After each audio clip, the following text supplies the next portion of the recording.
வணக்கம். தமிழக அமைச்சரவையின் கூட்டம் இன்று தலைமைச் செயலகத்தில் நடைபெற்றது. இந்த அமைச்சரவை கூட்டத்தில் பல்வேறு முக்கிய விஷயங்கள் குறித்தும் ஆலோசிக்கப்பட்டிருக்கிறது.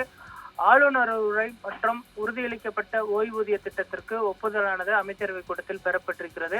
வரக்கூடிய ஜனவரி 20ஆம் தேதி ஆளுநர் உரையுடன் தமிழ்நாடு சட்டப்பேரவை தொடங்கும் என்றும் எதிர்பார்க்கப்படக்கூடிய நிலையில் ஆளுநர் உரையில் இடம்பெற வேண்டிய முக்கிய அம்சங்கள் குறித்தும் அரசின் திட்டங்கள் குறித்தும் ஆளுநர் உரையில் இடம்பெற்றிருக்கிறது. கடந்த 4 ஆண்டுகளில் செய்த பல்வேறு முக்கிய திட்டங்கள் குறித்தும் ஆளுநர் உரையில் தற்பொழுது இடம்பெறுவது குறித்தும் இந்த ஒப்புதல் பெறப்பட்டிருக்கிறது. இரட்டை இலக்க பொருளாதாரத்தை எப்படி இந்தியாவில் சூப்பர் ஸ்டார் மாநிலமாக இருக்கிறோம் என்றும் தற்பொழுது அது குறித்தும் இந்த கூட்டத்தில் விவாதிக்கப்பட்டிருப்பதாக அன்பில் மகேஷ் அவர்கள் தெரிவித்திருக்கிறார்.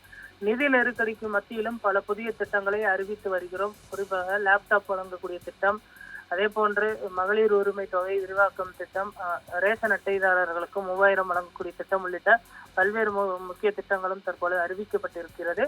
நிதி நெருக்கடிக்கு மத்தியிலும் இந்த திட்டங்களை அறிவித்திருக்கிறோம். இது குறித்தும் அமைச்சரவை கூட்டத்தில் ஒப்புதலானது பெறப்பட்டிருக்கிறது. மற்ற மாநிலங்களிலும் தமிழ்நாட்டை பார்த்து திட்டங்களை நிறைவேற்றி வருகிறார்கள் என்றும் அமைச்சர் அன்பில் மகேஷ் அவர்கள் தற்பொழுது செய்தியாளர் சந்திப்பின் வாயிலாக தெரிவித்திருக்கிறார்.